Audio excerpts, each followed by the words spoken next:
My name is Dave Hollenbach, the host of From Embers to Excellence, a podcast that explores the many facets of leadership from the perspectives of some amazing people.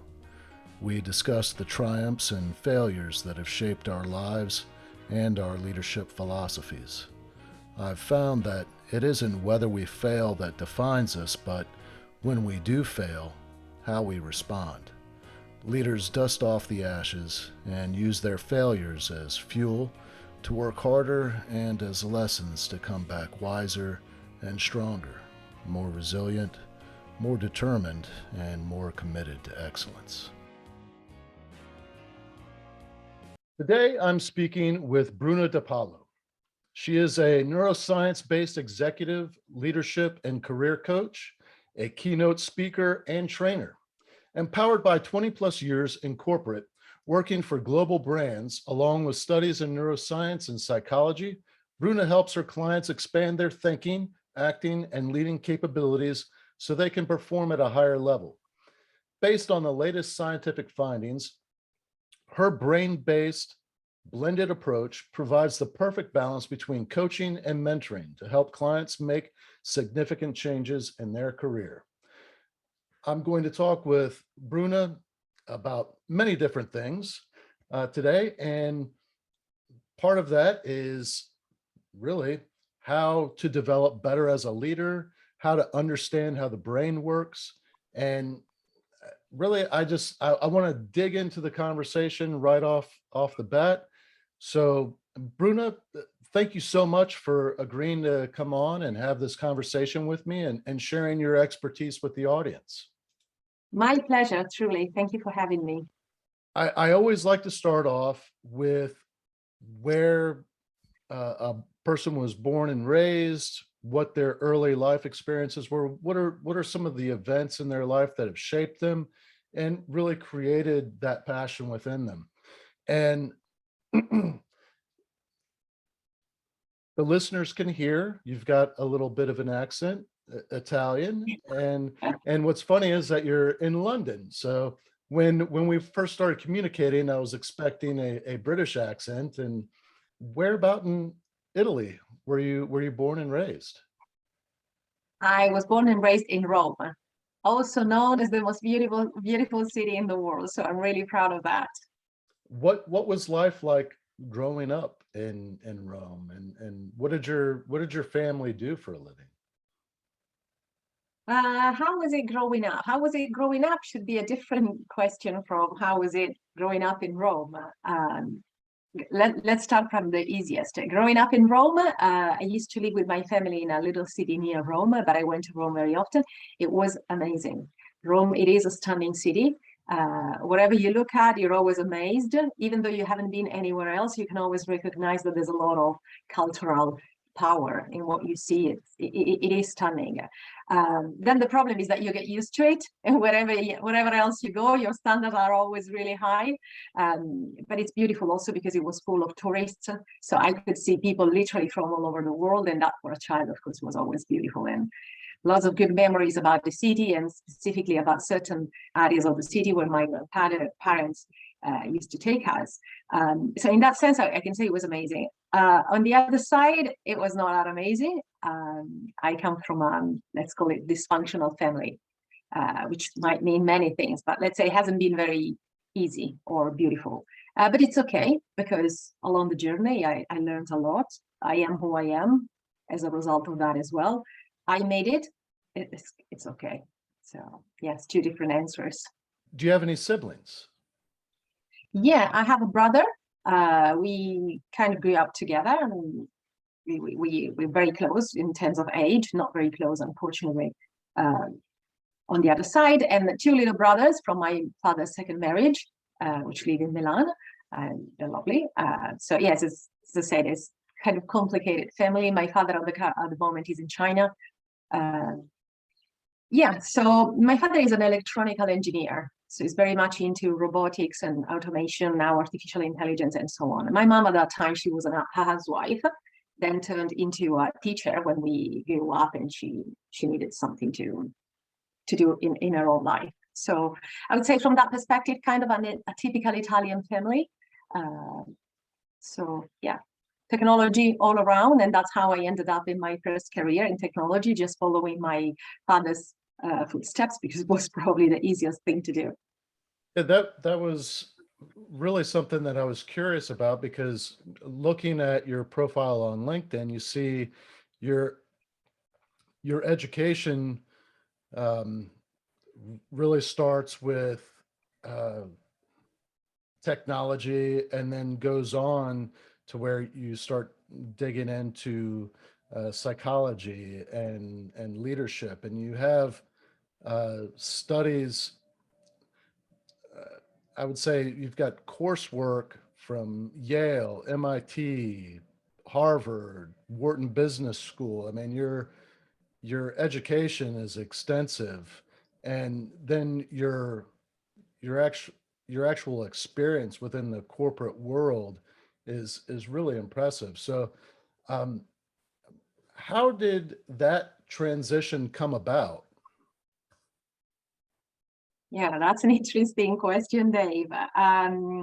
Because for 20 years of my life, I would say my job, not even my career, my job, because it was actually just a job for me, was revolving around the IT world.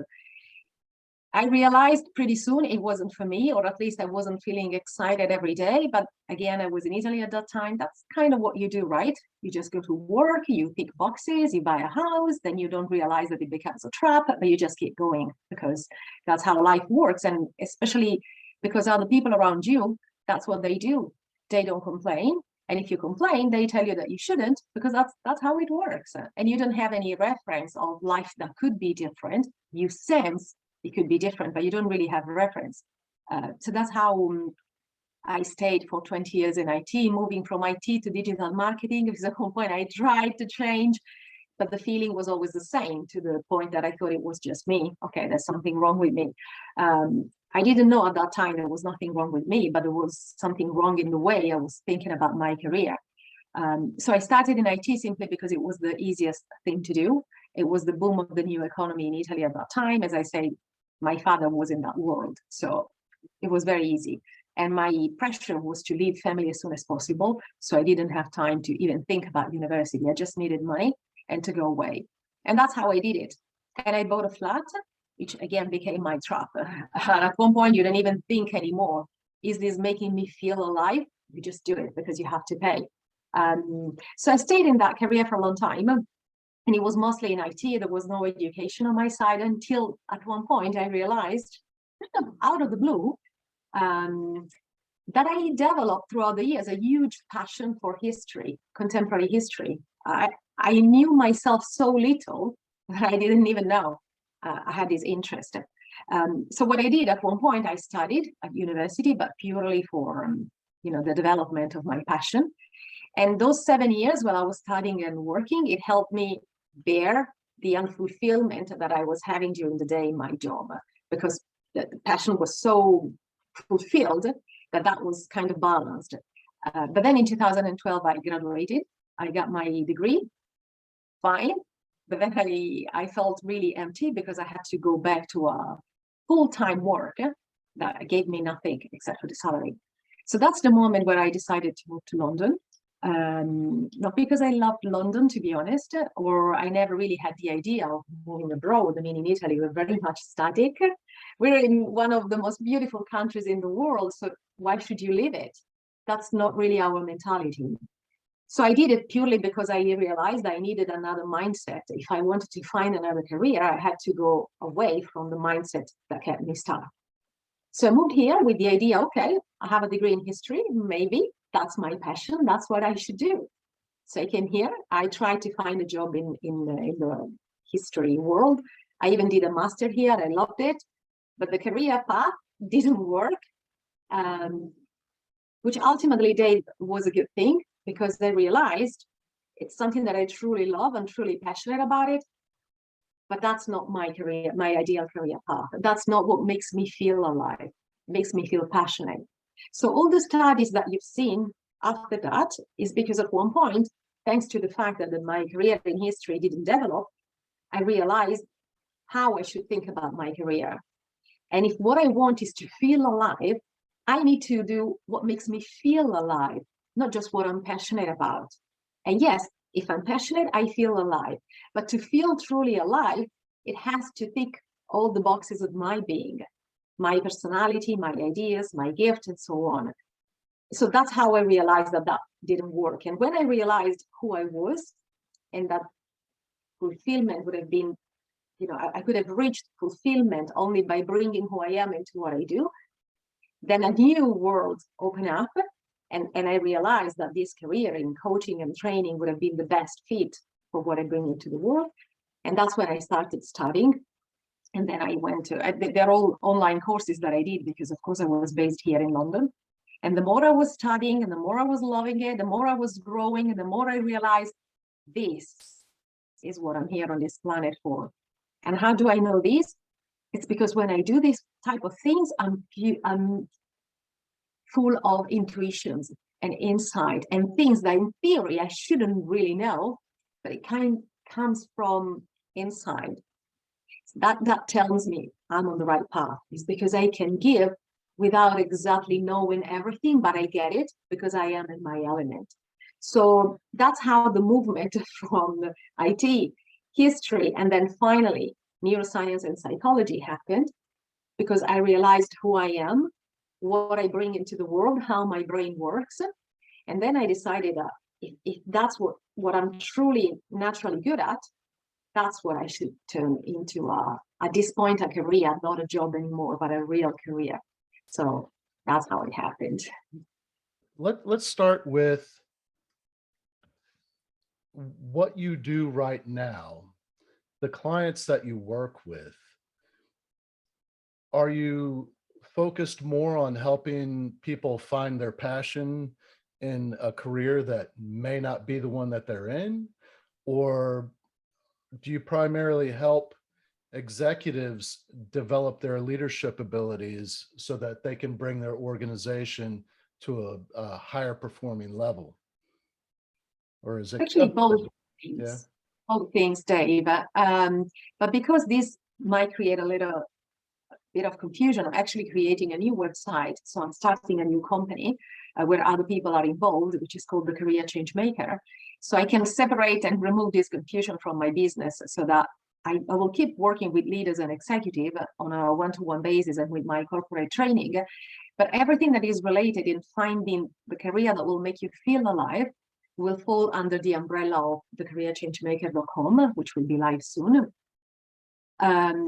Because I understand that this can be confusing, but what these two things have in common is my experience, of course, but also my neuroscience-based approach.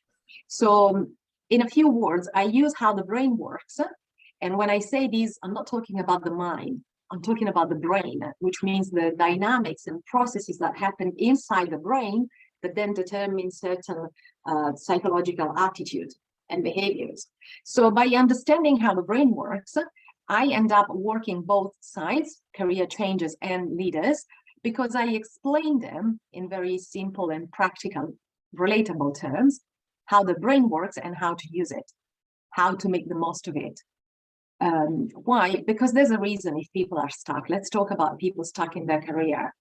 I know this very well because I had 20 years of failed attempts to change. The reason I was stuck is because I was stuck here. Because technically speaking, the opportunities for more fulfilling lives and careers, they were there. I just couldn't see them. You can say that, well, you couldn't see them, Bruna, because you were confused. Yeah, but also because I didn't know how to use my brain properly. So I was confused. I didn't know what to do about it, except for talking to other people. But in all honesty, I didn't meet many people in Italy who changed career, especially when they were living on their own, paying a mortgage. So there was no way out. When my clients learn how the brain works, they know what to do. But you need to understand the dynamics in order to be in control of your behavior. Otherwise, you're just a victim of what is happening internally. And it doesn't help that around people tell you on social media or on many talks or books that your brain is an incredibly powerful machine. Yeah, we kind of know that by now. but what's the impact if you don't tell us how it works? So knowing that the brain, it is an incredibly powerful machine, it doesn't help. To me, it was incredibly frustrating. Either you tell me how to use it, or don't tell me. Leave me in my ignorance, thinking that that's who I am, that's what I can do, that's what God wants for me, and that's it. Because I suffered from this a lot, as I said, I didn't exactly have an easy life, and I had to overcome a lot of things on my own. I know how much easier it would have been if someone would have told me, that's how you function, that's how you can make the most of what you have. I had to learn it the hard way. I think I turned my poison into medicine by turning this into a gift for others. So my job today, both for leaders and career changers, is tell them when they're stuck, what is happening or what is not happening, and most importantly, how to solve it by using this properly.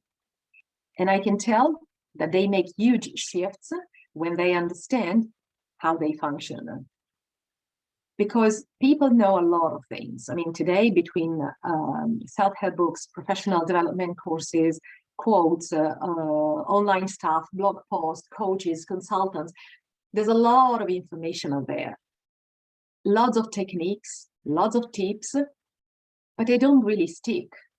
Maybe just a few. I noticed that tools and tips tends to stick when people understand the why and the how. The technique itself, it might not work, because if you go in blank when you're on stage for a public speech, you know that you have to do a few things. But if your prefrontal cortex is not there, because you're just panicking, you won't remember those techniques. So it's much more useful to understand the process, what is mechanically happening, so you can calm down what's happening and then bring your prefrontal cortex back so you can think again.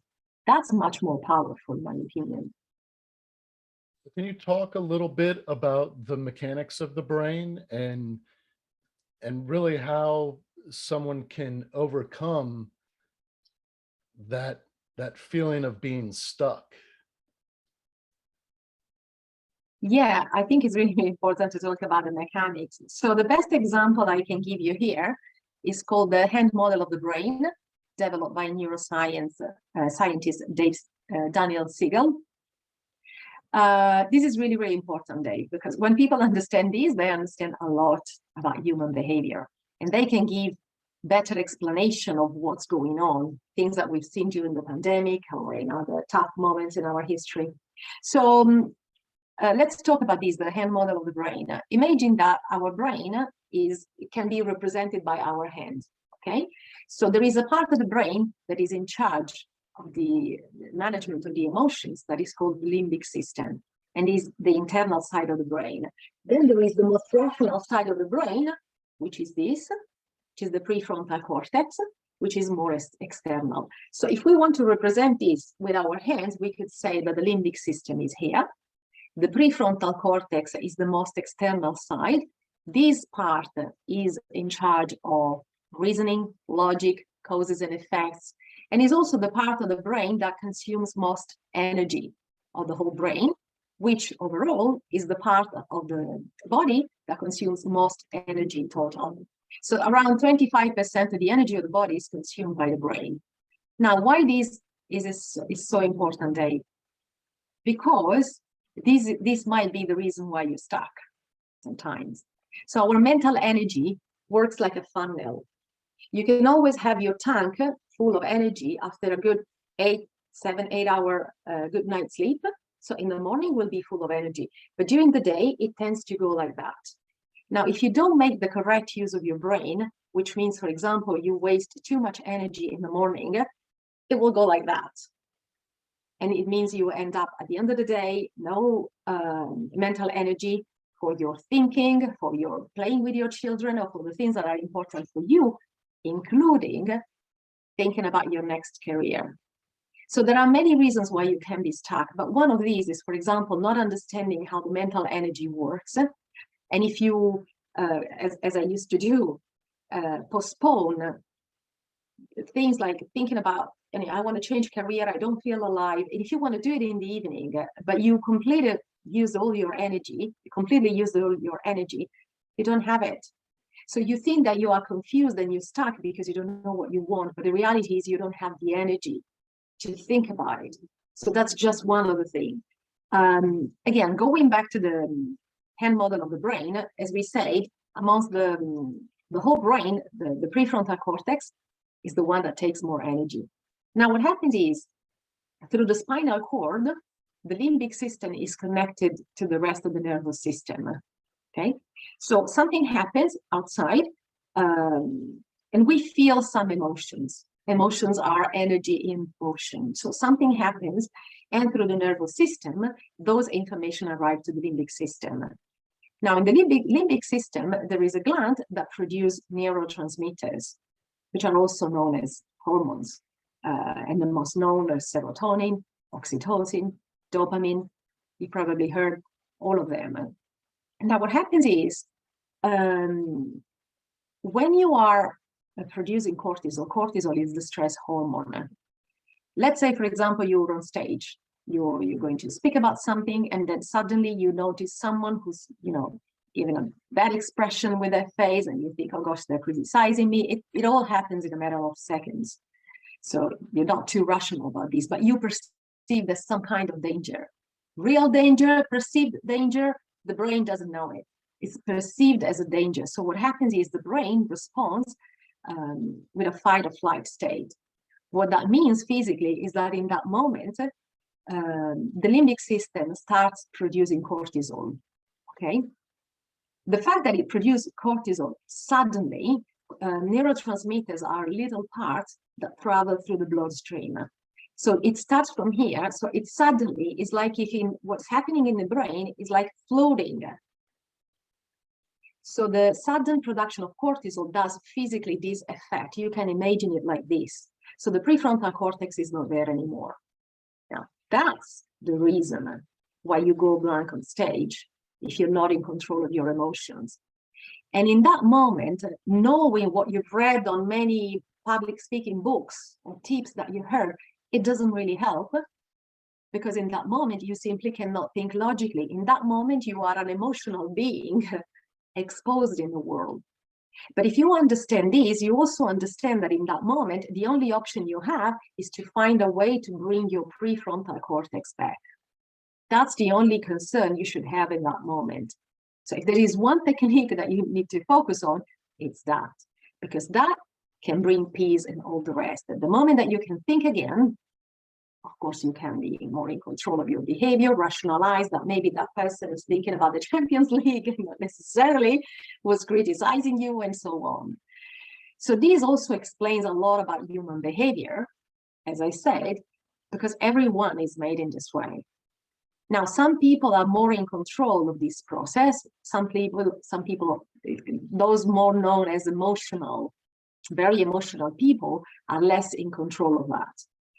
But if you understand this and you need to deal with someone and you remember this and you see that in that moment they're being very emotional, chances are something has triggered their cortisol. And if they are in this state, it makes no sense that you speak to them in a very rational way, because they can't listen.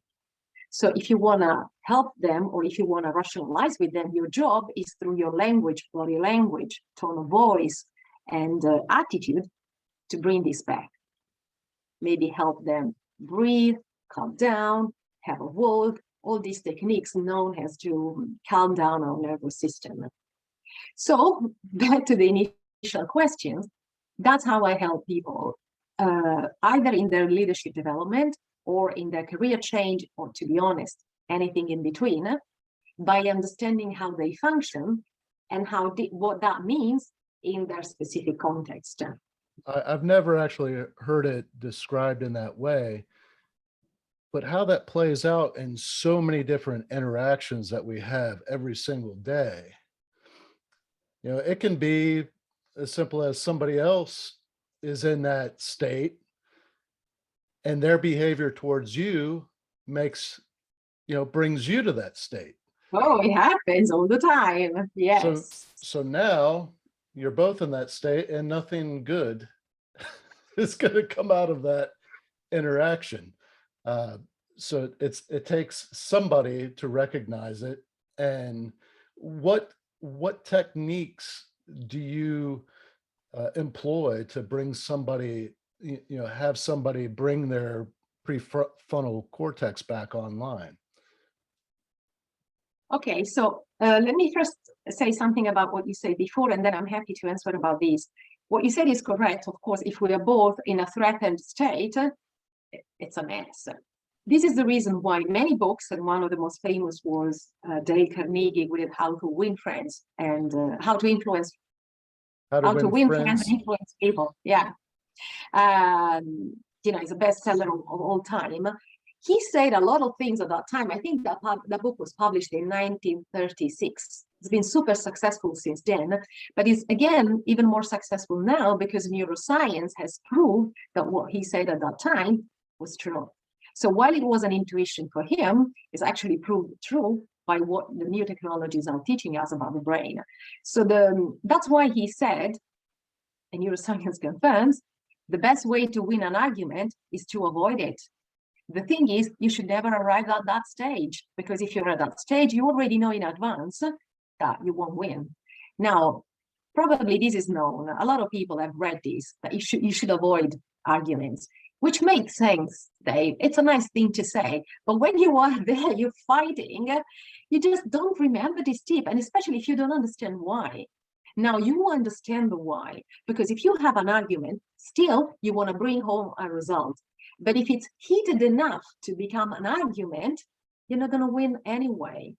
So the reason why you want to win an argument is because you want to bring a result home.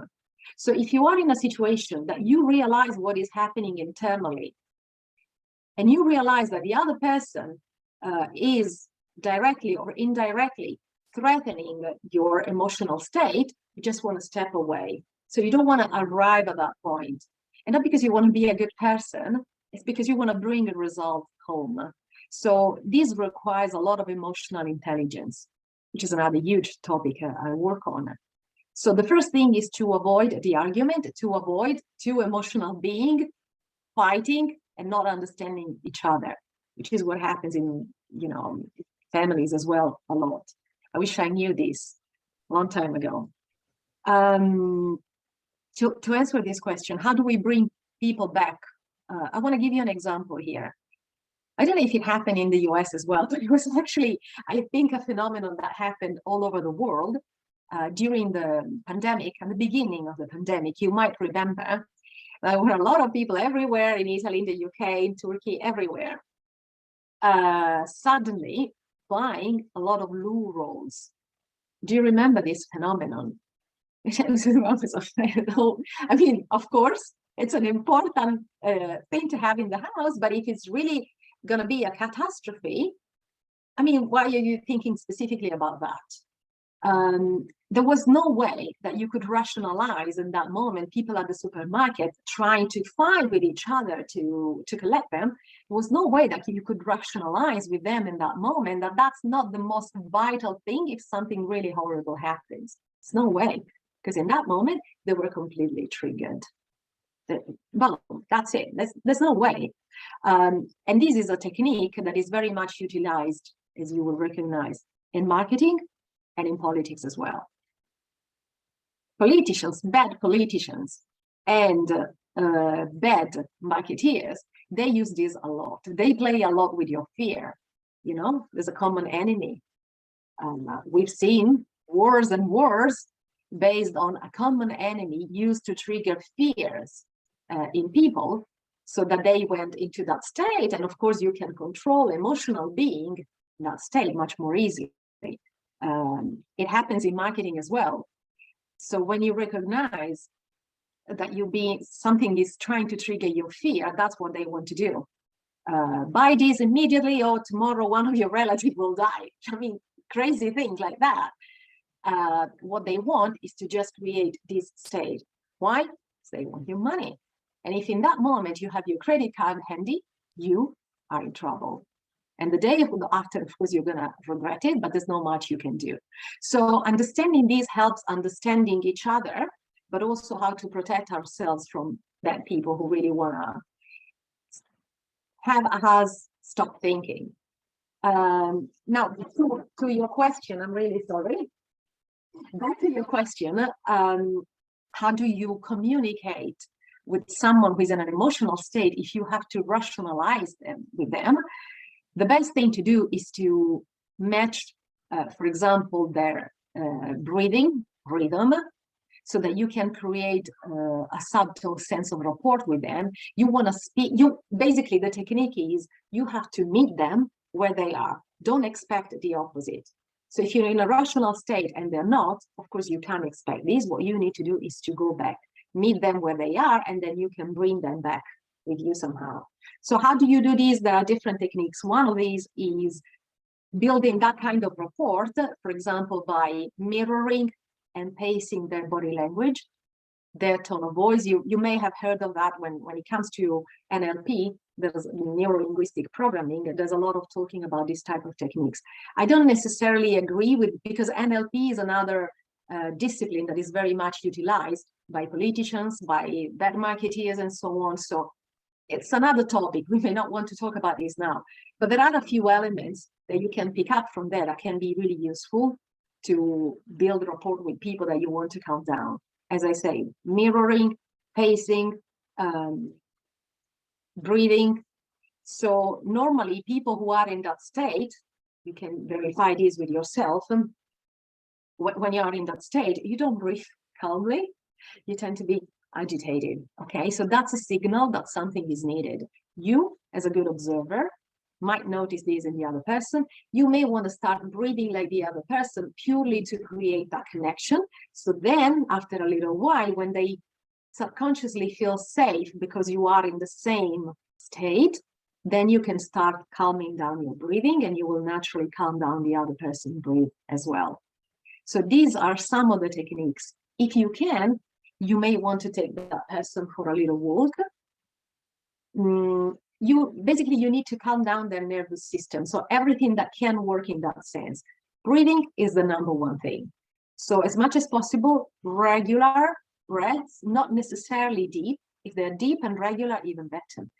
But even though, if it cannot be deep, but it can be regular, like 3 in, 4 out, 3 in, 4 out, that will definitely help.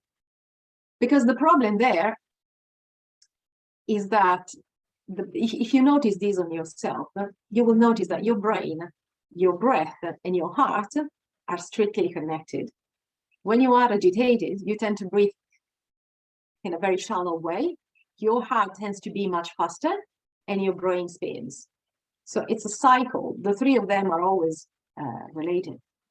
But can you, Dave, ask your brain to calm down when you're spinning? Try to remember the moments where you were spinning. Could you tell your brain, calm down? It's interesting that we're talking about this. I wrote about it in my book. There are tools that I've employed, but I had to be taught these. As the incident commander on a large scale scene where there's a lot of unknowns and you're trying to bring order to chaos. And with so many different things going on, you're being bombarded by information, noises, you're looking at bad things. You're asking your people to go put their bodies in harm's way to bring people out.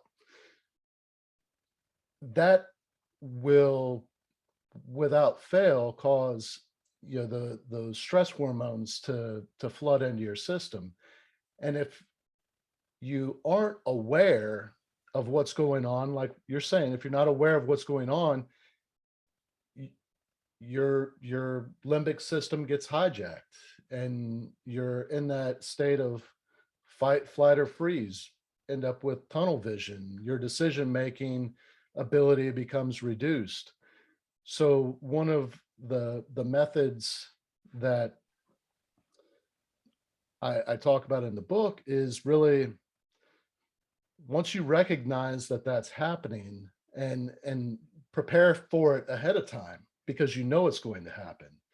So when those events occur, having the wherewithal to pause, focus on your breathing, take a step back, like physically just take a step back. I don't know if it's, I'm guessing it's a subconscious reaction. That action of stepping back seems to broaden your view. And by breathing, focusing on your breathing, and what I talk about is box breathing, breathing in for a count of 4, holding for 4, exhaling for 4, holding for 4, and do that 4 times. It takes roughly 60 seconds, but that is enough time for you to calm down, allow your focus to open back up, and take in a lot more information rather than just one detail. And you can start to say, okay, these are all the things that I've got going on. These are some questions that I need to be asking the people that I have inside the building.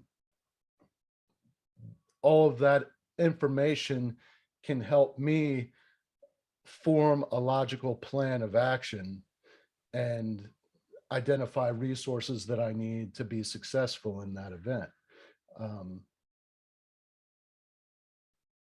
But more to your point, if you're not prepared for that trigger and your brain gets hijacked,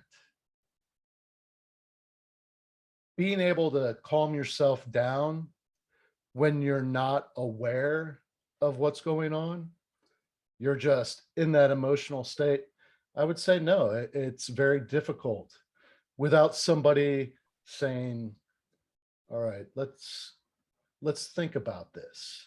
Or it normally for me, it takes somebody else, unless I'm by myself.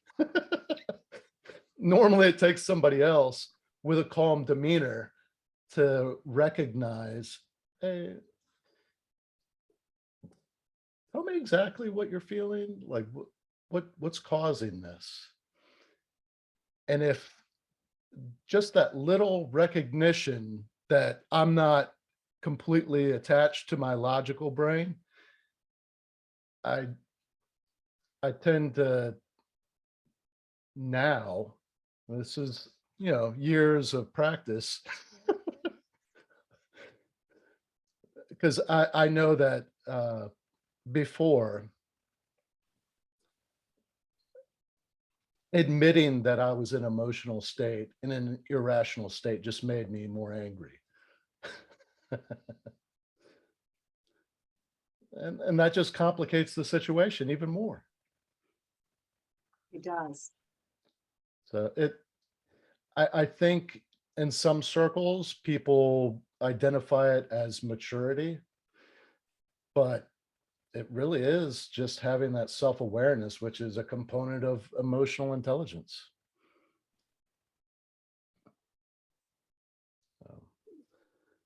No, I really, really like how you explain everything.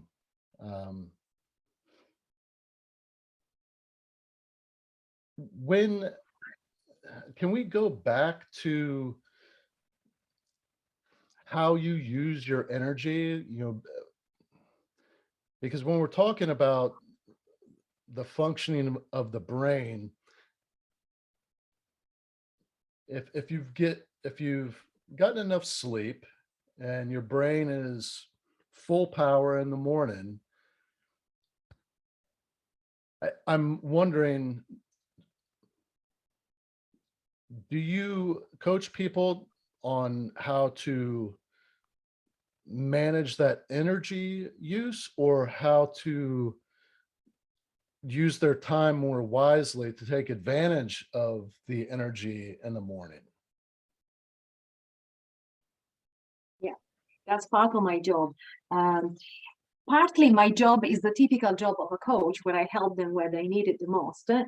But my specific approach also adds this learning about the brain and the functioning so that they can make the most of it. So productivity is one of also, of course, of the biggest topics because life is hectic for everyone, but it can be a little bit less hectic if you want, again, if we understand how we function and how to avoid this. This is the big problem.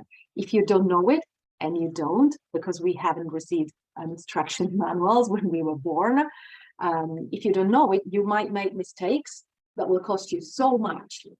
And because it is true that the brain is an incredibly powerful machine, the brain will do everything it can to avoid this. Because for those listening and you can't see what she's doing, she's making the shape of a funnel.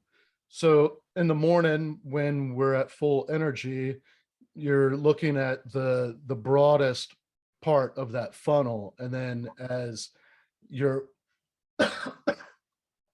as your day goes on, it quickly tapers in to the skinny part of the funnel, which is probably right around evening time when you get home from work, when you're less likely to have patience with those you love. Exactly. Now, the good thing here is that the brain knows that and is built on a self-preservation principle. So the brain will avoid at all cost to have you do that. Why? Because without mental energy, you can die. It's really part of our survival system. The number one job of the brain is not to think, but is to allow you to survive. And mental energy is vital, because if there's no mental energy, even that mechanism, fight, flight, or freeze, it doesn't work. So you can really die, literally. So the job of the brain is to avoid at all cost waste of energy for something that is not vital. What that means is, if you want to do something that is really important to you, but you don't label it as vital, the brain will try not to do it, which is the reason why when my client, before they come to me, they try to change career as much as I tried to do it. At one point, you go blank. You go blank because you're not making the correct use of your brain, and the brain is impeding you to make a step that can kill you, potentially. It doesn't kill you, obviously, but it's perceived as a real danger. So there are techniques that you can apply to label something as vital and allow your brain to do it. Otherwise, it will stop it because it perceives it as a big trouble. And changing career is one of the most triggering fears, like public speaking, snakes, and dying. So, you know, again, that's about understanding how the brain works and how to make the best use of it. So going back to your question and the funnel, yes, there are some techniques that you can apply, but most importantly, more than the technique, I coach my people to understand the principle, because then they're intelligent enough to understand on their own. So if you're curious about these, I'm happy to share that one of the analogies I use the most and that they really love is the analogy of a stage, a theater stage, which reconnects with what you said before. I love, Dave, when you say, when you get a step back, you gather a wider perspective on what's going on. It is true. And that's what we need to do when we feel confused. Even better if we do it with the box breathing that you mentioned before. So if you imagine the brain like a stage, imagine that you're in the theater, okay? There's a stage in front of you, which is empty, and there is one actor. And then you're looking at the actor, and of course, your attention is fully focused on him, and you can perceive nearly everything that he does. But if on the same stage appears another actor and another one, of course, your attention is a little bit divided between the three, so you can perceive less of the three of them. If it's full of 20 actors doing something, of course, there's much more confusion. Your attention is divided between all of them. Now, you need to imagine the stage, that your brain works like a stage. The more actors you put there, the more distracted it is, which is the reason why they always say multitasking doesn't really work. It can work, but you make such an effort that you basically going to deplete all the energy in your funnel. So you want to use your brain like a stage, one actor at a time. Okay, let's be honest. 2022, planet Earth, maybe one actor at a time is not possible. But try to put 2, 3, 4, not more than these vital steps at the same time, because it's having all of them at the same time on the stage that is burning more energy than is needed. It's too much divided attention. So when they understand these, they immediately review their typical day and they can see how they're wasting a lot of energy and why they love their kids so much, but when they go home, they lose their patience immediately. You say, but I love them. Yeah, it's not you. Really is the use that you make of your brain. You want to have energy at the end of the day for your kids? Then let's review how you organize your day based on the principle on the stage. So they know that they have to have a few actors at the same time, not more than that. And when they feel confused, it's not because there's something wrong with them, it's because they crammed that stage with too many things. Now, this is another mistake that people do. The most energy consuming task, especially in a leadership position, is prioritizing. Prioritizing, technically, for the brain is the most energy consuming task. Why? Because to prioritize, by definition, you have to keep a lot of things on the same stage at the same time. That takes a lot of energy. So if you want to prioritize well, you don't want to do this in the evening for the day after, because you can't keep everything, and keeping everything on the stage at the same time will take so much more energy. So you want to do it in the morning.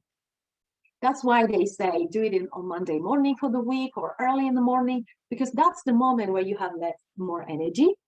You can do it. Yes, it's going to take a lot of energy, but at least that's it, and then you can move on. While in the evening, you will always kind of feel, do I remember everything? What was that thing that I should have remembered? It's just too much.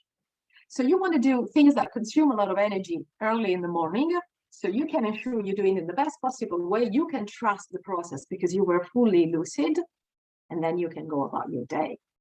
So once again, this is another scenario in which understanding how it works gives them more power. For example, if they only have a session with me, normally it's a journey, but sometimes it can happen that they can have only 1 or 2 sessions with me. I prefer to empower them with the knowledge of how they function, and then they are capable of finding a solution on their own, rather than teaching them techniques. Hey, John, you should prioritize on Monday morning, because that's when your brain is more fresh. It's not going to stick. It's not going to stick. But because what I say, they can review it in their mind many times, because they can actually see, oh gosh, this is true. It happens every day. That tends to stick because they can recognize it's true. And they don't have to remember much. Once they see it and they know how they function, they know. Remembering a technique or a tip is not that important anymore, because even if they don't remember it, by understanding the principle, they're capable of finding a solution on their own. We've covered a lot of ground. You've actually shared so many awesome tools that people listening can use in a lot of different aspects of their life, but they can use it every day.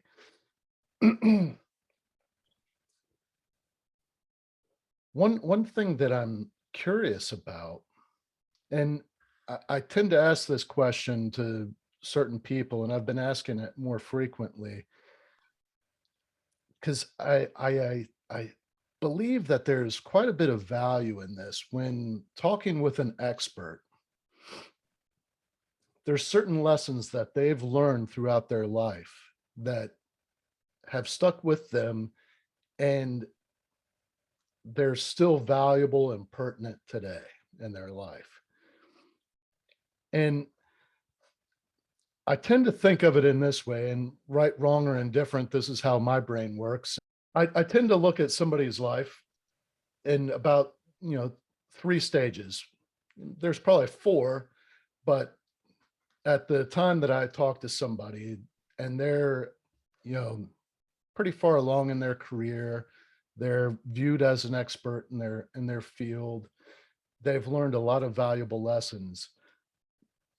Some of those lessons were learned early on in the first stage of their life, when they're still under the roof of their parents, or the early years where they're growing, they're developing their personality, they're learning those valuable lessons that they then take on with them into college and the early part of their career.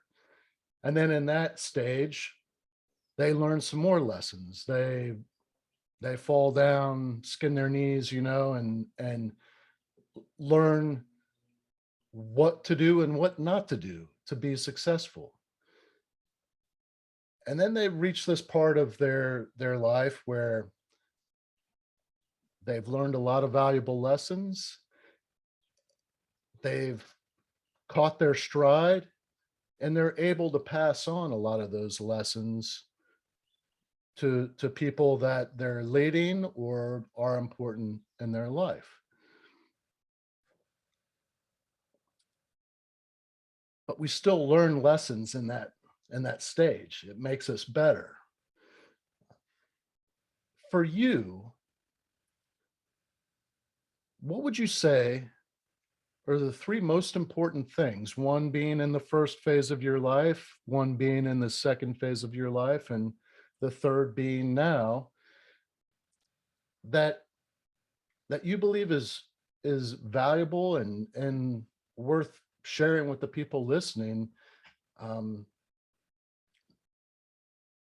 Because I think if you found value in it throughout your life, there's somebody else out there in one stage of their life or another that may not have discovered that lesson yet.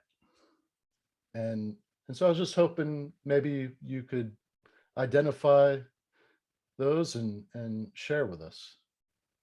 Yes, willingly. Especially, I'm happy to share those lessons that I've learned the hard way, because I think there's power in these, and if you can help others avoid sufferings and tough times, of course, I'm more than happy. And maybe that's why I chose this career after all. The first lesson that I've learned is that really poison can be turned into medicine. This is a concept that I've learned through Buddhism. I met Buddhism in 2006. So I was probably already 20, in my late 20s. It's been a huge revolution, human revolution for me. It changed completely my mindset and the way I saw myself, but especially the way I saw my past. Of course, I was very angry. And it didn't help when people say that I shouldn't, and that I should have forgiven my parents, and a lot of beautiful things. But at that time, once again, Dave, either you tell me how, or it makes no sense that I should forgive. It makes, I always hated these. And another thing that I hated, it was when people say you should find the answer within yourself, because I was asking a lot of questions, you can imagine, huh? Why this, why that, why me? Find the answer within yourself. Dave, I'm Italian. I wanted to burst into flame immediately. I hated it. You can't say this to someone who is in that state. I was really furious. If you want me to go back to this and embrace an advice like this, which is correct, but you have to tell me how. They didn't tell me how because no one knew it. So I discovered it on my own. Buddhism has been the moment where I truly embraced this and I understood the how. Now, the point is, everything happens for a reason, as I say. You just have to believe that it is happening. Life is in this way anyway. Bad things happen anyway. There's only one chance that you have to be happy, and that is learning to handle the tough things, finding the medicine in the poison. It's always possible, even in the most horrible things. We had authors like Viktor Frankl. You may have heard of the famous book. A Man's Search for Meaning. Yeah, A Man's Search for Meaning. There's another one of a woman that he met, after all, called Edith Grave, I think she's called. She wrote a very similar book. They both say the same things. You can find beauty, whatever beauty means for you, in everything, even in a concentration camp. If he made it, I have no excuses, no matter how bad my situation can be. So that was a huge lesson. So our job is only find a way to turn that poison into medicine. Your job is to find that way, not to question the why, the how, why me. It makes no sense. It's just wasting a lot of energy. Just find a way. Accept that it should have happened anyway. Your job is happening to help you develop something. Find that something. So shift your attention to that. So that's definitely the big lesson I've learned and embraced and reshared in my first life, let's call it. Buddhism represented a turning point where I would say my second life, a much better one, started because I was really at peace. So the second lesson is because calming down my nervous system, I had more space to explore my inner world without anger. And I could see that there was something wrong, which was my career. So there wasn't any alignment between what I had inside and what I was doing outside. This was paying the bills, but here I had a heaven which I couldn't express. So this disalignment led me to understand what then became the title of my TEDx talk. I gave a TED talk called Bring Who You Are Into What You Do. And I would say that this is the second big lesson that I'd like to share. That you want to build a life, a career, a life, a partnership, everything you want to do has to tick the boxes of who you are as a person. Because otherwise you're working and living like a human doing. But we are human beings. We want to express our being through the doing. What we do instead is thinking about our careers or where to live or the partner that we want based on a series of criteria that we may have in mind. But the problem is we absorb this from the society, family, or where we lived in. You want to have something that is aligned with what you have inside. But what I didn't know is that I didn't know myself. If I don't know myself, the only thing I'm left with is the criteria that someone else has given me. So you want to remove all that, do this self-analysis. This is actually a big part of my job, especially for career change. Or even in leadership, to understand what kind of leader you want to be, you need to understand who you are and leverage the gifts that you bring. You don't just want to become a great leader, as the book said you should be. You want to leverage what you have, but understanding what you have, therefore your being, is always the first step. So this is the second lesson, really. Make choices that allow you to bring who you are into what you do, because that's the only key to fulfillment and aliveness. You want to feel alive after all. And the third step, I think the third lesson is very much aligned with the second one, and I'm realizing has very much to do with my values. Today, there's a lot of talking about values and the importance of our values and knowing them and making choices that resonate with them. Because when I was 20, no, there wasn't much talking about this, but probably I wouldn't listen anyway. But today I realize I'm 44, all the choices that I've made, if I observe the past, that they were always guided by this set of principles that I have inside. The problem is before I didn't uncover them. So I likely acted in accordance with them. I just didn't know them. So I was always second guessing myself. Am I doing the right thing? Yeah, but right for whom? Who are you trying to make happy here? Well, I don't know. Now that I know exactly who I am and what are my values, I don't need to make anyone else happy. I just know I need to stick with them. And sometimes it's tough, especially when it comes to ethic or friends' choices, or, trying not to judge when during the pandemic or the war, people act in a certain way. And sometimes it is very difficult. But it brings some level of peace, because that is true alignment. This is who I am. It's not a set of values like honesty, integrity, loyalty, because they are somehow socially expected from me. It's the value that I chose. And if these three are not there, it doesn't matter, as long as I know what is really important for me and I make choices that resonate with that. What other people think, I'm 44, don't care much. I'm not sure at 20 I would have said the same, but I would say that the third lesson that I would love to share is keep learning about yourself. Be absolutely clear, not on what you want, not on what you should be, not what you should say. but who you really are. And you do this by observing yourself in the past, not sitting down and thinking, because this can kind of cheat on you. You can still be responding to expectations. So you don't have to think, you have to observe, connect all the dots, and that will reveal the grand design that is you. Then use this as a compass to make choices in your life. Good or bad is not about general principles, or as Jung said, this generalized voice. Jung defined generalized voice, the voice of people, you know, these things that we have in our mind. You should do this, you shouldn't do that. Forget it. Just build the compass that truly resonates with who you are, and then make choices that are aligned with that. That's the key to happiness, in my opinion. Nothing else. I was just on another podcast yesterday. It was a really deep conversation.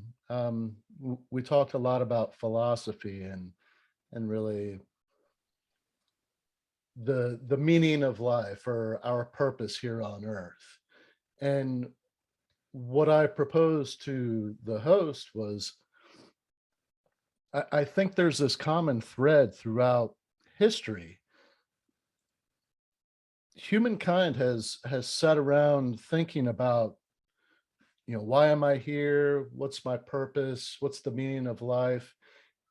And really, I think that what we're all chasing is that sense of well-being, happiness, joy.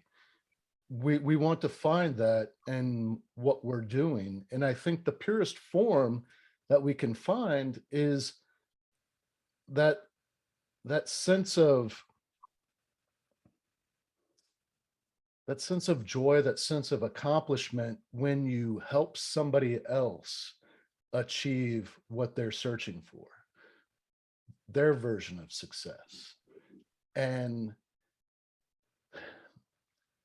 if we can explore ourselves and find out how we can best add value to others using our gifts, I think that we have a much higher probability of finding happiness and really finding purpose in our lives. That was the conversation that we had yesterday, and it was really interesting because I guess for any philosopher, the eternal question is why. For every answer you find, you ask the question why. And so he kept on asking me why, you know, why this, why that?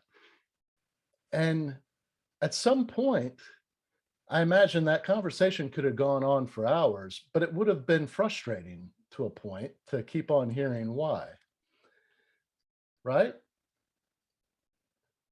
Does it matter once you've actually found that purpose and meaning? If it aligns with who you are,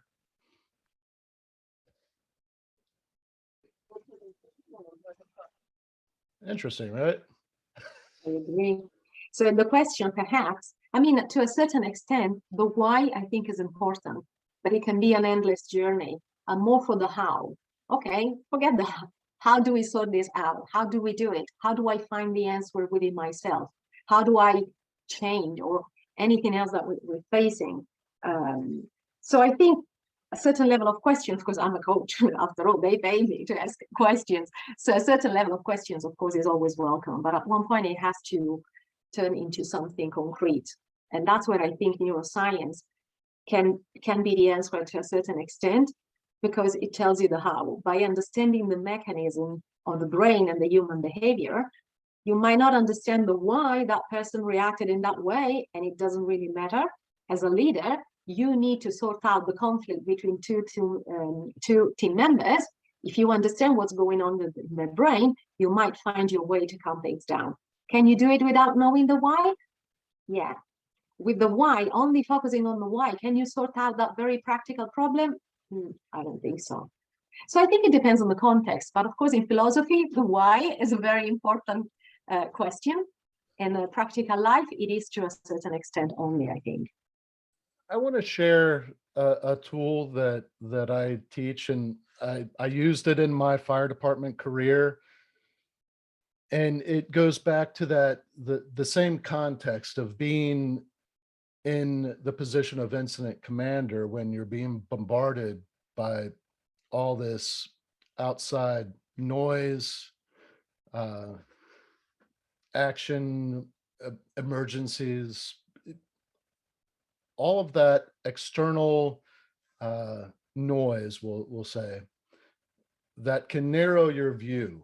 And you take that step back and you breathe. And I think that you can find similar actions in religion and in Buddhism and meditation, where you're calming your mind and looking inside, you know.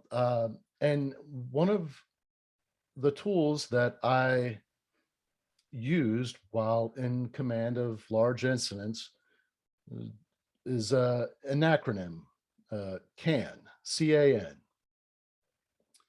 It stands for conditions, actions, needs. And as the incident commander, I would request a CAN report from an officer that was operating on the inside of a structure fire, maybe in the action circle of a large scale, technical rescue, something like that. I would ask them for a CAN report, and they knew that they needed to relay to me the current conditions, the actions that were underway, and what they would need moving forward to successfully complete that mission. And you can apply that same technique when you're trying to identify a solution to whatever you're experiencing. You take that time, focus on your breathing, and it gives you the ability to have a broader view of what's going on in your life. And what are my current conditions? What actions are underway? What actions have I been taking to improve my life? And what do I need to improve upon that? And those three questions that we can ask ourselves can help us find the answers. So, Absolutely. well, Bruna, I really, really appreciate you taking the time to talk with me today and sharing so much information. For those listening that may be interested in having you come speak to their organization, or maybe they've got an event coming up that they'd like you to do the keynote for, or just maybe they're looking to get some high level coaching to help them in their career, help them change careers, help them find what's important to them. How would somebody connect with you? What's the best way for people to connect with you? Best way would be, of course, to connect on LinkedIn, where I'm quite active, and also contact me on my website, through my website, which is www.brunadepalo.com, and I'll answer as soon as possible, or just via email, bruna@brunadepalo.com. I'd love to. Yeah, I mean, as I said, my way to turn my poison into medicine is sharing everything that I've learned the hard way, or everything that I got passionate about, and bring into the service of others. So more than happy to have a chat and see how I can help. Really, really happy to do so. Well, I will have the link to your website and the link to your LinkedIn page in the show notes. So for those listening, just go to the show notes and you'll be able to click on the link and check out Bruna De Palo. So, and Thank you so also, much. I would encourage people to view your TED talk. Pretty impressive. So Yeah. Uh, Thank you so much, Bruna. Thank you, Dave. My pleasure, truly. Thank you for listening to this episode of From Embers to Excellence. Please like and subscribe to my YouTube channel. Follow me on your favorite podcast platform and visit hollenbachleadership.com for additional content. My goal is and always will be to add value to as many people as possible. So if I can be of any assistance to you or someone you know, please connect with me via email or on one of my social media accounts, linked on the homepage of my website. Remember, our failures don't define us unless we let them, and the only true measure of a leader is the success of their team.